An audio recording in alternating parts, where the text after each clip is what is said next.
Gunfire cracked through the pale morning mist like a whip splitting the silence in two.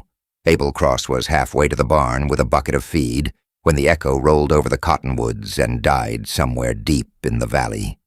It was the kind of sound that didn't belong here. Not at this hour, not in this season when even the coyotes were too thin for target practice.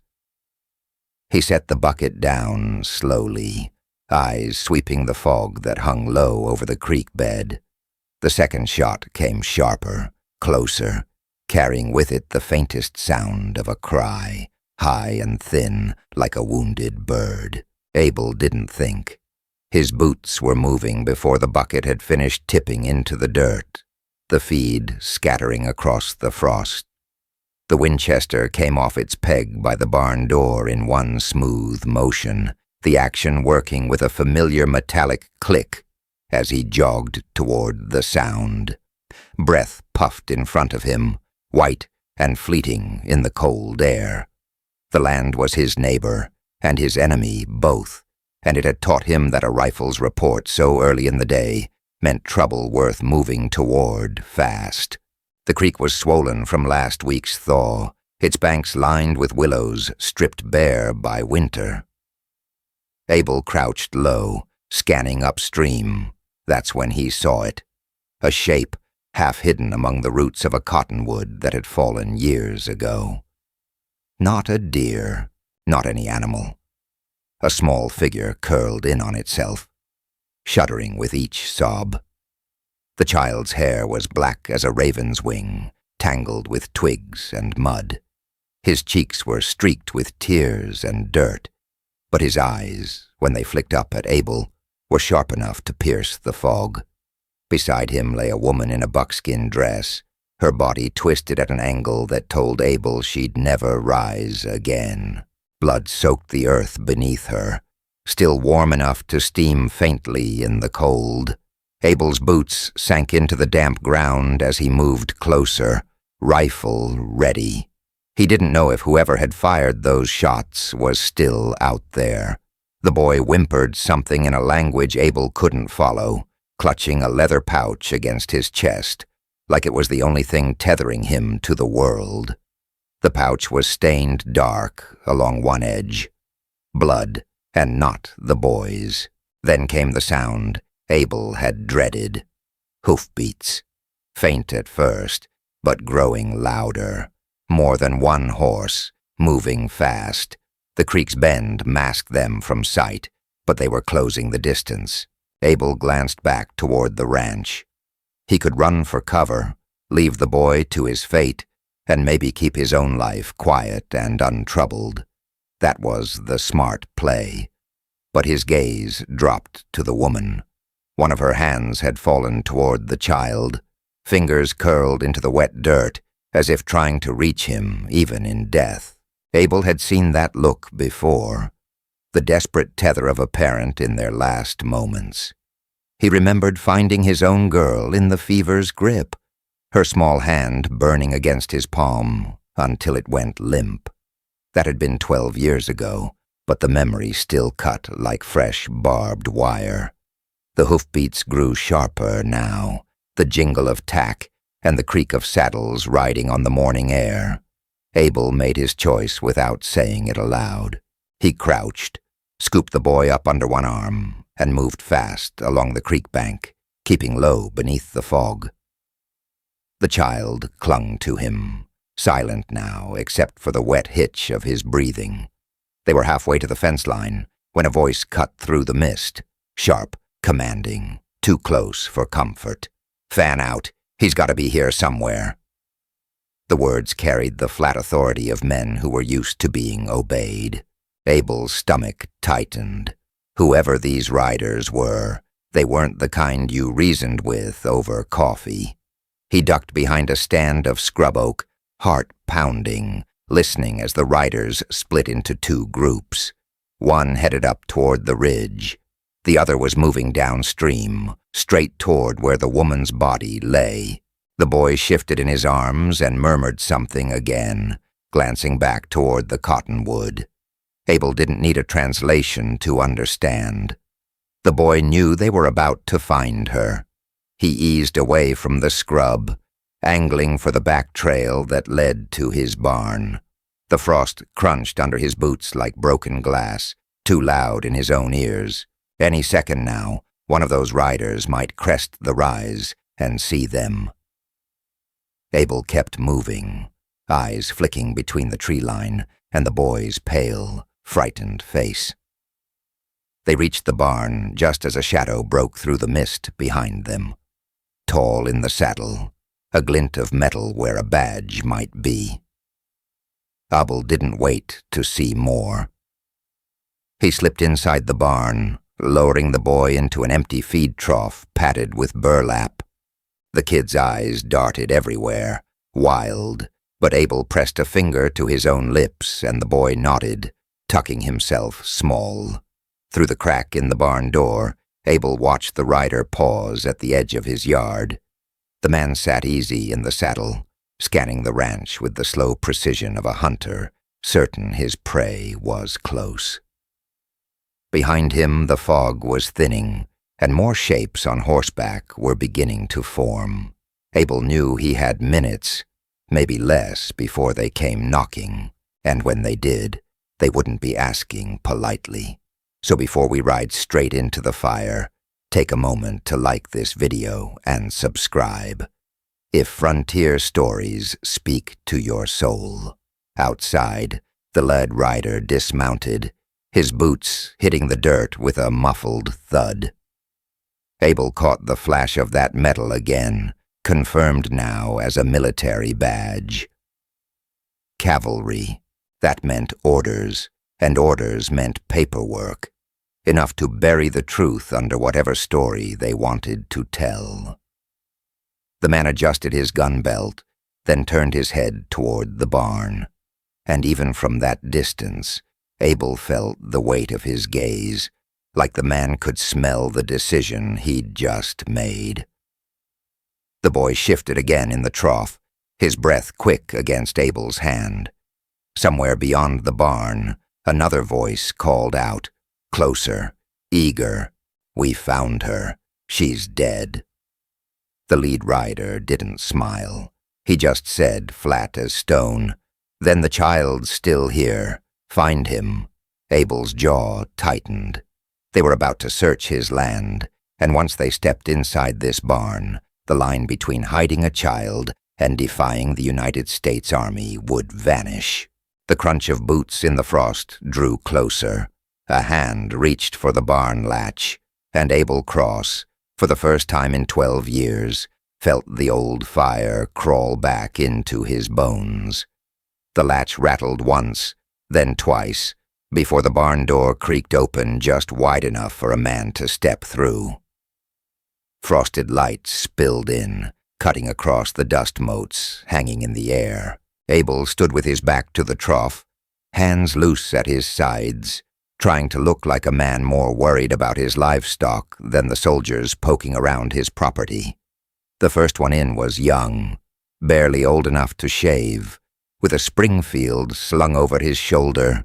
His eyes darted around like a coyote in unfamiliar ground. "Sir," he said, voice pitched low, "we're looking for—" "I heard what you're looking for," Abel cut in, his tone as flat as the boards beneath their boots. "Ain't seen no child on my land. Not today. Not any day."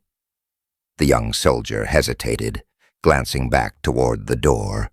Footsteps crunched outside, and another man entered, older, broader, the kind whose eyes measured people the way a butcher measured a cut of meat. His cavalry coat was worn but clean, and on his chest gleamed the silver badge of a second lieutenant. Harrigan. Abel remembered the name from years back, when the papers in town praised his firm handling of a volatile Indian situation along the Platte.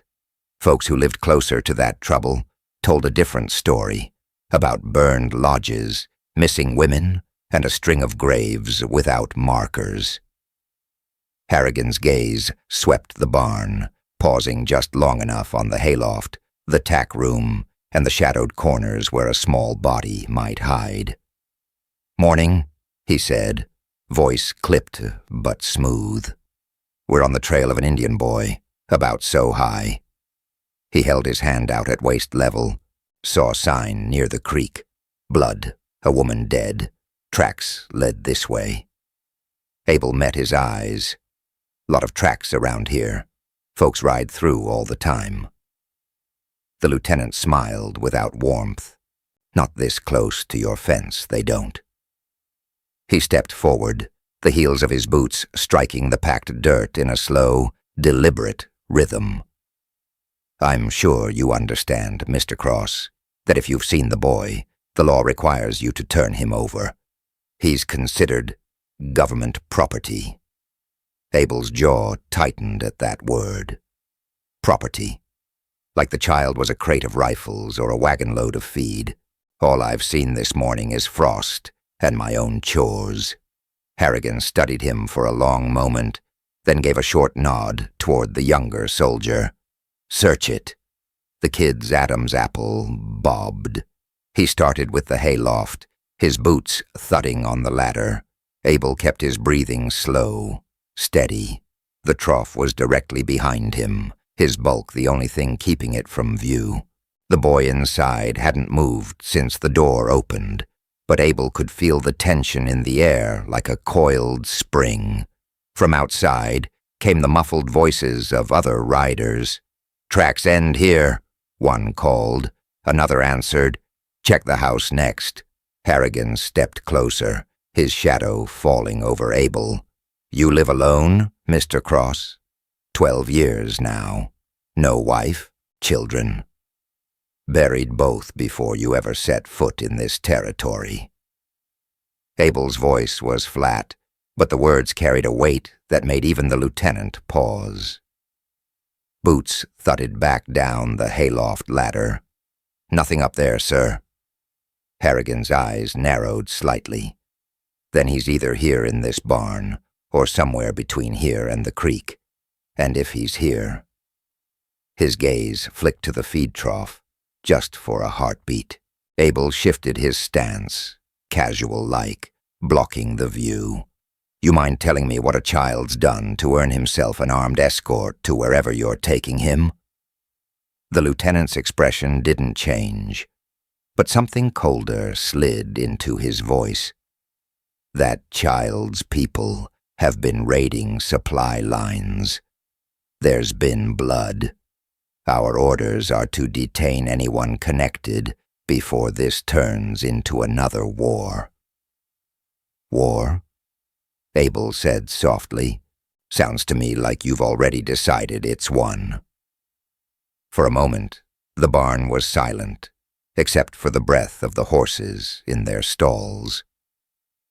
Harrigan took a single step closer, close enough now that Abel could see the tiny nick in the metal of his badge, the faint flecks of mud on his polished boots. "I'll ask one last time. If the boy's here, give him to me." Abel met his gaze, unblinking. "Ain't got your boy." The younger soldier shifted uneasily, eyes flicking between them. Harrigan studied Abel another moment, then gave a curt nod.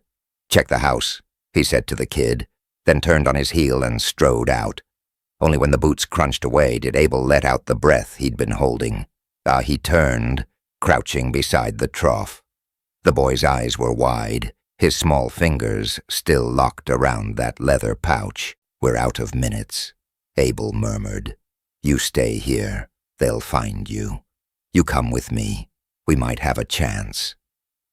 The boy swallowed, then nodded once. Abel lifted him out, settling him against his hip. His muscles remembered the weight of carrying a child, but the years had made it strange, bittersweet. They slipped out the back of the barn, sticking to the fence line. Through the gaps, Abel could see Harrigan and 2 others heading toward his front porch. One of them glanced toward the ridge and froze. Abel followed his gaze.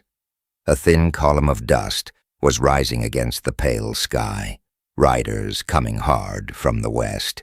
And even from this distance, Abel knew they weren't cavalry. He didn't know if that meant salvation or more trouble. But they'd be here by noon, and whatever was coming, his quiet life was already over.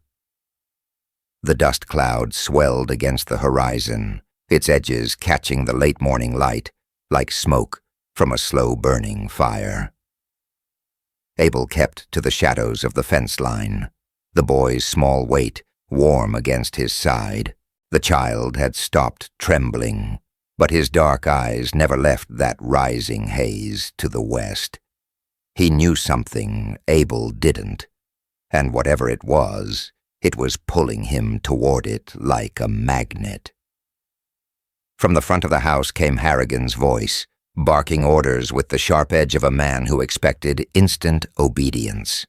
"Search the pantry. Check under the floorboards. I want that boy found before sundown." The younger soldier hesitated near the porch, glancing uneasily toward the dust plume. "Sir, we've got riders coming in from the west." "I can see that, Private," Harrigan snapped. "Stay sharp. This might be related." Abel shifted behind a stack of old fence rails, watching the lieutenant's posture stiffen. Harrigan stepped off the porch and strode toward the front gate, his hand resting lightly on the butt of his sidearm. The boy in Abel's arms made a small sound, low in his throat, like the growl of a cornered animal. The dust cloud began to split into distinct shapes. Horses, a dozen at least, their riders dressed in buckskin and beadwork. Spears caught the sunlight in brief flashes. No cavalry, no ranch hands. Indians. A war party by the look of it, but they weren't riding like men on the hunt. There was a steadiness to their approach, a precision that spoke of purpose, not rage. Harrigan must have read it differently. His voice rang out over the yard, hard and clear. "Form up, mount up, they're coming straight for us." The soldiers moved with hurried discipline, gathering near the gate. Two scrambled for their horses, the others taking knee behind the fence line. Abel set the boy down behind the rails and knelt in front of him. "You know them?" The boy nodded once, quick, then touched the leather pouch to his forehead before tucking it close again. Abel didn't understand the gesture, but he didn't need to. Family, maybe. Tribe. Blood. Whatever the truth, it meant this dust cloud wasn't just trouble for Harrigan. It was something much larger. The first of the riders crested the last rise before the ranch. A woman led them, her long black hair unbound, the fringe of her buckskin jacket dark with travel dust. She sat her horse like she was carved there, her back straight, her chin high. Even from this distance, Abel could see the scars on her cheek, thin pale lines that didn't dim the fierce intelligence in her eyes. Harrigan stepped forward, his voice pitched to carry. "Turn around. This is U.S. Army jurisdiction, and you're trespassing." The woman reined in her horse just beyond rifle range. Her gaze swept the yard, passing over the soldiers before locking on Abel. For a moment, the distance between them seemed to vanish. She looked at him as if she'd been expecting to find him there all along. When she spoke, her voice was deep and steady. "We've come for the child." The yard went still. Harrigan's jaw tightened. "That child is in our custody." "He is in your custody," she cut in, "only because you murdered his mother and chased him from his home." A ripple of tension passed through the soldiers. Harrigan's face darkened. "You watch your tongue, woman. You're speaking to a lieutenant of the United States Army." "And I am Naira, war chief of the Elk River people," she replied. "Your badge does not give you the right to steal what you cannot defend." Abel could feel the air thickening, like the moments before a lightning strike. Harrigan's men shifted uneasily, fingers brushing triggers. Naira's riders sat like stone, but their hands rested on bowstrings and rifle stocks. The boy moved to stand beside Abel, his small hand clutching the rancher's coat. Abel didn't need to look down to know the child's eyes were fixed on the woman. "You hand him over now," Naira said, "and we will leave your dead to the carrion birds instead of bringing them home as trophies." It was the kind of line that could tip a man into violence, and Abel saw it flash through Harrigan's face. His hand twitched toward his pistol. "You've got one chance to turn around, lady, before this turns ugly." Naira's gaze flicked once more to Abel. Her expression didn't change, but something passed between them, a recognition, maybe, or a question. Abel realized with a slow, sinking weight that he was the hinge on which this moment would swing. If he stepped toward Harrigan, the boy would be lost to the army. If he stepped toward Naira, he'd be turning his back on the law, such as it was, and likely marking himself for arrest, or worse. The boy squeezed his coat tighter, and Abel heard his own voice before his mind caught up. "I reckon we all ought to think real careful," he said, stepping out from behind the rails, "because come noon, this yard's gonna be filled with more than just dust." Heads turned toward him, soldiers and tribespeople alike. Harrigan's eyes narrowed, and Naira's lips curved, just barely, into something that might have been the ghost of a smile. And in that thin thread of silence, the clock above Abel's mantle ticked away the last minutes of his quiet life. By the time the sun cleared the ridge, the dust cloud had swallowed the western horizon. The air was dry and sharp, carrying the low rumble of hooves through the brittle grass. Harrigan's men had tightened their formation near the front gate, rifles braced against the top rail of the fence. Abel stood in the no-man's land between them and the open plain, the boy close at his side. The first of Naira's riders emerged from the dust just shy of noon. Not the hard charge of a war party, but a steady, deliberate advance. They came in 2 long columns, each horse adorned with painted feathers and strips of colored cloth that fluttered in the wind. The sun caught on metal ornaments and the polished curves of rifle barrels. At the head rode Naira, the same proud posture, the same unreadable expression.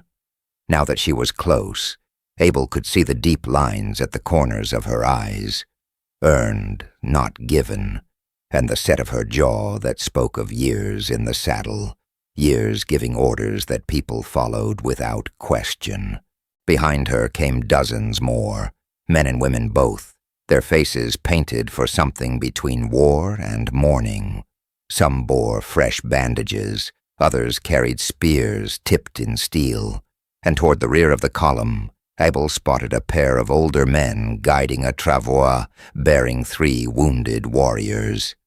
The boy beside him made a sound, a half-gasp, half-sob, and stepped forward. Abel laid a hand on his shoulder, steadying him. "Easy," he murmured. "Not yet." Harrigan's voice cracked like a whip. "Stop where you are, any closer, and we'll consider it an act of aggression." Naira raised a hand, and her column halted in perfect unison. Dust rolled forward, curling around their horses' legs, before drifting off on the breeze. She looked from Harrigan to Abel, then dismounted with the fluid ease of someone born to it. Her boots hit the earth, soft, deliberate. "This boy is kin to us," she said, her gaze sweeping the soldiers. "He carries the blood of my sister. His place is among his people." Harrigan stepped forward, his own boots grinding into the dry soil.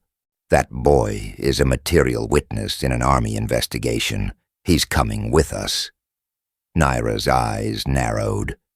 "Your investigation began with gunfire at his mother's lodge. Your men left her to bleed out in front of her child. Tell me, Lieutenant, was that the first question you asked her?" A muscle jumped in Harrigan's jaw.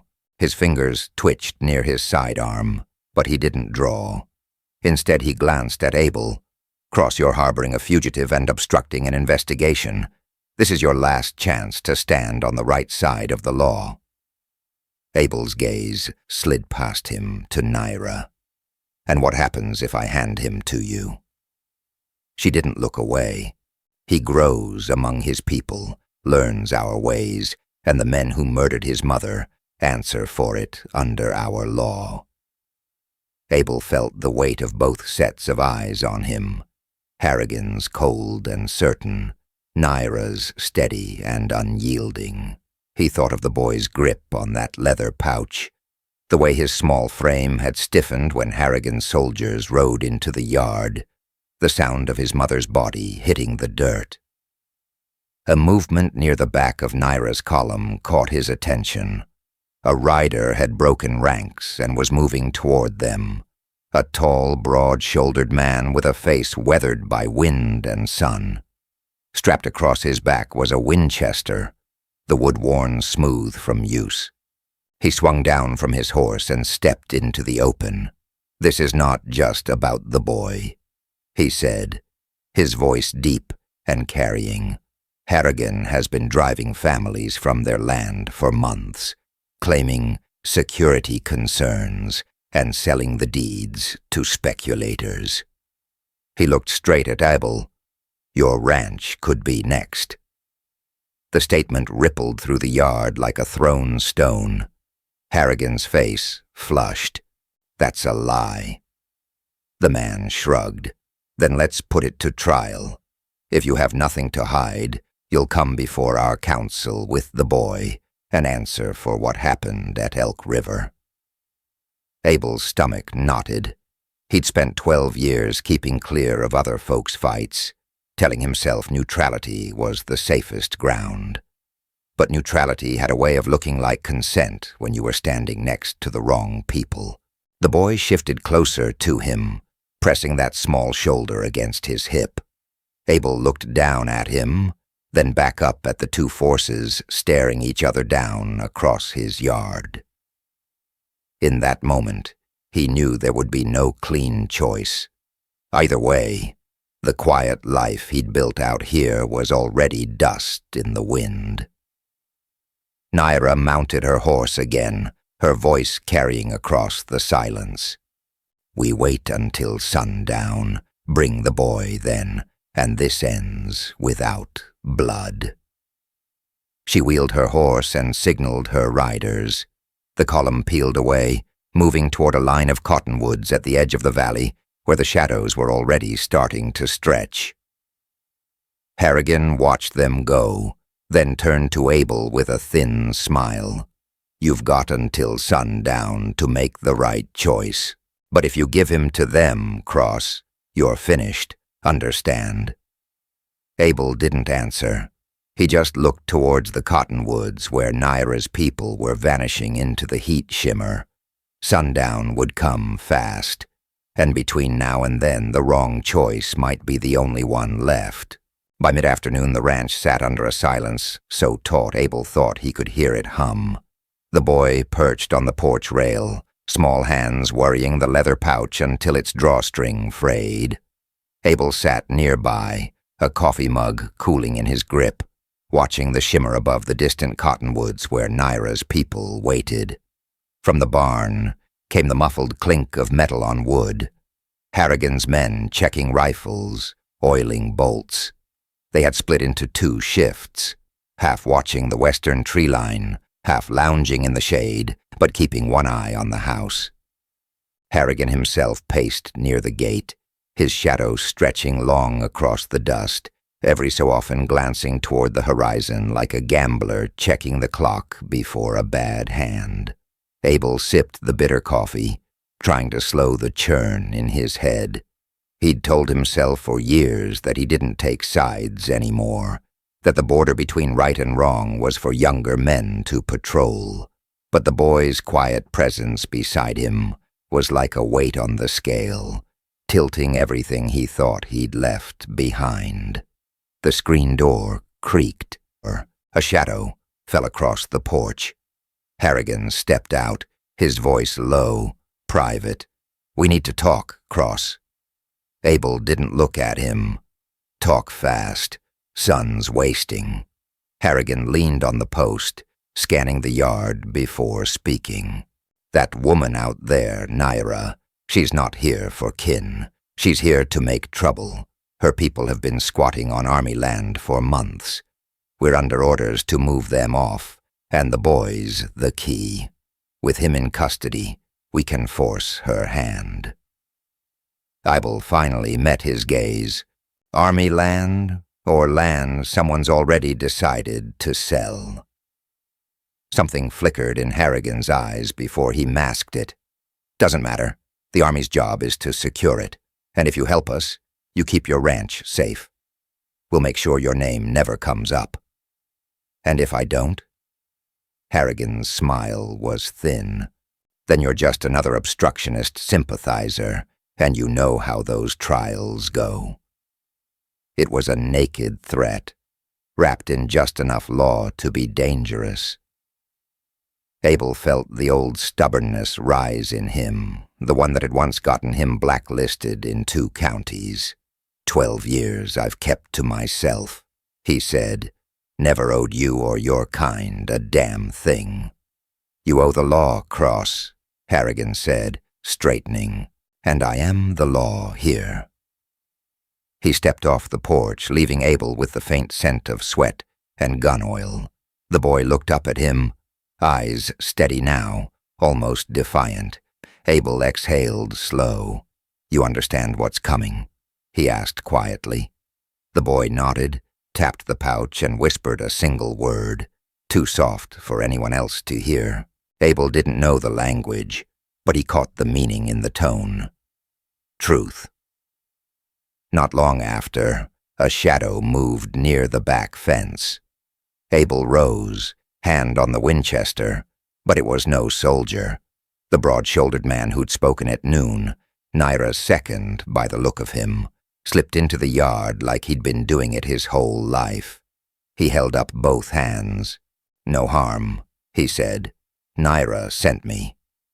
Abel kept the rifle at his side. "You've got nerve, walking in with Harrigan's boys sniffing around." "They're watching the tree line, not their backs," the man said, with a faint smile. He stepped closer, lowering his voice. "Harrigan's not just after land. He's running guns to settlers, then blaming raids on us to justify taking more territory.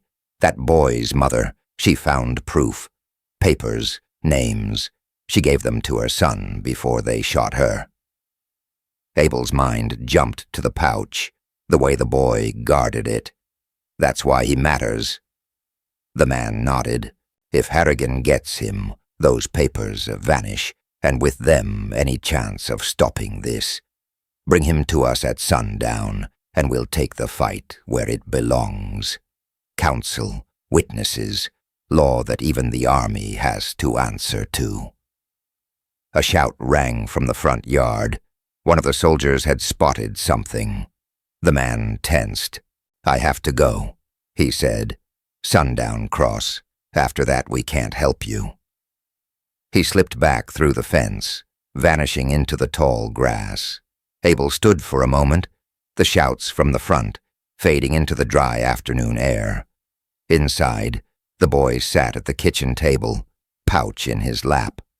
He watched Abel with an expression far older than his years, like he already knew the answer to the question hanging between them. Outside, the sun had begun its slow drop toward the cottonwoods, dragging Abel toward the choice he'd been dodging all day. Either hand the boy over and live with the silence that followed, or keep him safe and watch his own life burn to the ground. And for the first time since morning, Abel realized that not choosing was no longer an option. The shadows stretched long over the yard, turning the dust into bands of gold and gray. The air had shifted, cooler now, heavy with the stillness that comes before a storm. Abel stood at the porch rail, the Winchester hanging loosely in his hand, watching the cottonwoods darken at the valley's edge. Somewhere in there, Naira and her people were waiting for a signal he hadn't yet decided to give. Behind him, boots scraped across the floorboards. The boy stepped out, pouch in hand, and held it up. His small fingers loosened the drawstring, and for the first time, Abel saw what lay inside. Folded papers, their edges stiff with dried blood. He caught the faint smell of lamp oil and leather. "Your mother died for this?" Abel asked quietly. The boy nodded once. No fear in his eyes now, only a kind of calm resolve that reminded Abel of his own daughter, the day she'd insisted on riding a Greenbroke mare. Too young to understand the danger, too stubborn to turn away. A sharp whistle cut through the stillness. Harrigan's voice calling orders. "Mount up, we move in 10. The soldiers were climbing into saddles, rifles slung, eyes on the west. Abel realized with a cold jolt that Harrigan wasn't going to wait for sundown. He meant to ride out and take the boy from Naira's people by force. That thought made the decision for him. Abel turned, striding into the barn. The place smelled of dust, hay, and the faint tang of kerosene from the lanterns. He crossed to an old tool chest and flipped the lid. Inside, beneath a tangle of harness straps, lay what he'd told himself he'd never touch again. 2 sticks of dynamite, wrapped in oilcloth, left over from blasting tree stumps his first year here. He grabbed them, along with a spool of fuse and a box of matches, and was halfway to the door when a shadow stepped into the barn. Naira. She moved like she belonged there, her eyes taking in the explosives without surprise. "So you've decided. Decided I'm tired of men like Harrigan telling me where the law begins and ends," Abel said. "We can bottle them in the yard, but we'll need the element of surprise." Her lips curved just enough to show approval. "My people are already in position. When the shooting starts, we cut off their retreat." They worked quickly, setting the dynamite in a hollow along the front fence, covering it with loose boards. Abel ran the fuse back to the porch, tucking it under a pile of kindling. The plan was simple. Wait until Harrigan's men were all inside the yard, then light the fuse, and take out the gate. With their exit gone, they'd be boxed in between Abel's rifle and Naira's warriors. As they finished, Naira's second, the broad-shouldered man, slipped into the yard. "They're moving," he reported. "Lieutenant's got them circling wide, trying to flank us." Abel glanced at Naira. "That gate's the choke point. Once it's gone, they've got nowhere to go." Naira nodded. "Do it." The 3 of them took positions. Abel on the porch with the fuse, Naira's man in the hayloft, and Naira herself crouched near the barn's side door. The boy was hidden under the kitchen floorboards, the pouch clutched to his chest. The sound of hooves drew closer, controlled, measured, like men trained to keep formation even in hostile ground. The first soldier rounded the fence, eyes scanning for movement. 2 more followed, then Harrigan himself, his pistol already in hand. He spotted Abel on the porch and grinned. "Evening, Cross. Looks like we'll be taking that boy now."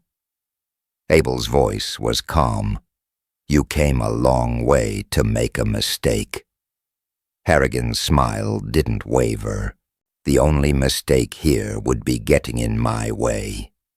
He raised his hand, and more riders poured into the yard. Abel struck the match. The flare of sulfur caught Harrigan's eye, and for the first time that day, the lieutenant's grin faltered. Abel touched the match to the fuse, and it hissed to life, burning fast toward the hidden dynamite. Harrigan barked a command, But it was too late. The explosion tore through the evening, a thunderclap that ripped the gate from its hinges and sent a cloud of dirt and splinters into the air. Horses reared, soldiers cursed, and in that chaos, the first of Naira's riders swept in from the west, whooping like the old stories said they would. Gunfire cracked, sharp and close. Harrigan dove behind a water trough, shouting orders drowned by the roar of hooves and the rattle of rifle fire. Abel worked the Winchester, each shot deliberate, each target chosen. Beside the barn, Naira moved like a shadow, dropping 2 men before they knew where she was. The yard was a storm of dust, lead, and shouted curses, and in the middle of it, Abel felt something he hadn't in 12 years. Purpose. But then, through the smoke, he saw Harrigan break for the house. The boy was inside. Abel's heart slammed once, hard, then he was moving, boots pounding the porch boards, Winchester clutched tight. Harrigan had nearly reached the door when Abel's first shot splintered the frame inches from the lieutenant's hand. The officer flinched, spun, and dove through the kitchen window instead, glass shattering into the din. Inside, the boy's startled cry cut through the chaos. Abel hit the door shoulder first, ripping it open, and saw Harrigan crouched near the hearth, one arm locked around the child, the other pressing a revolver's muzzle beneath his chin. "Drop it, Cross." Harrigan's voice was raw, his eyes wide with a mix of rage and calculation. "You want him to live, you'll stand down." Dust and gunpowder hung in the air. Outside, the battle raged, Naira's riders shouting in their own tongue, the heavy bark of carbines. Abel kept his rifle trained, the barrel steady, despite the thunder in his chest. "Let him go," Abel said. Harrigan's lip curled. "You think you've won here? You're siding with savages against the United States Army. That's treason. I've seen enough of your brand of law." Abel replied, "And if this is the United States you're fighting for, maybe it's worth a little treason." The boy's small hands were clenched around the pouch, pressed tight to his chest, even with the revolver under his jaw. Abel's mind flickered to what Naira II had told him. The papers, the proof. Harrigan wasn't just holding the boy, he was reaching for that pouch. Abel shifted his stance, angling toward the window. "You pull that trigger, Lieutenant, and you'll be dead before the hammer falls." For a moment, Harrigan hesitated. His grip loosened, just slightly, but enough. The boy twisted hard, ducking under Harrigan's arm, and Abel fired. The shot smashed through Harrigan's shoulder, spinning him sideways into the table. The revolver clattered to the floor. The boy darted toward the door, and Abel stepped aside, keeping the rifle trained on Harrigan. Blood darkened the officer's coat, but his glare burned hotter than the wound. "You're finished, Cross," he hissed. "They'll hang you for this." "Maybe," Abel said, "but you won't be the one to see it." Naira appeared in the doorway, her hair plastered to her face with sweat and dust. She looked at Harrigan like he was already a corpse. 2 of her warriors stepped in behind her, rifles ready. "This one's yours," Abel said, lowering the Winchester. Naira's gaze didn't soften. "We have our laws." Abel nodded once, then turned toward the boy, who stood just outside, clutching the pouch like a lifeline. "Go," Abel told him. "Go home." The child hesitated, then reached out, small fingers brushing Abel's hand. It was a thank you without words. And then he was gone, swallowed into the column of riders reforming beyond the fence. By the time the dust settled, Harrigan was gone too, dragged toward the cottonwoods under the watch of 2 grim-faced warriors. The yard was a ruin, splintered rails, churned earth, bodies cooling in the dusk. Abel stood in the wreckage, breathing hard, the smell of smoke and blood thick in his nose. His house was still standing, but the life he'd kept here was gone. He'd chosen his side, and there was no taking it back. Naira rode past, the boy on a smaller horse beside her. She met Abel's gaze for a heartbeat. Justice rides fast, but sometimes mercy rides faster. The column moved on, fading into the long shadows of the valley. Abel watched until they were nothing but dust in the wind, the night closing in around him. When the noise had gone, and the last echo of hoofbeats faded into the hills, Abel Cross sat on his porch, rifle across his knees. The twilight pressed in, carrying the cool scent of sage and distant rain. The wreckage in his yard would take weeks to mend, but that was work for another time. He thought of the boy, of the steady way he'd held that pouch, of the papers inside that could shake the teeth out of men like Harrigan.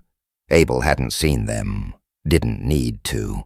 Truth had a way of surviving if you gave it a fighting chance. He'd spent 12 years convincing himself that solitude was safety, that silence was the same as peace. But when the choice came, it hadn't been peace he'd reached for. It was the sound of his own voice telling Harrigan no.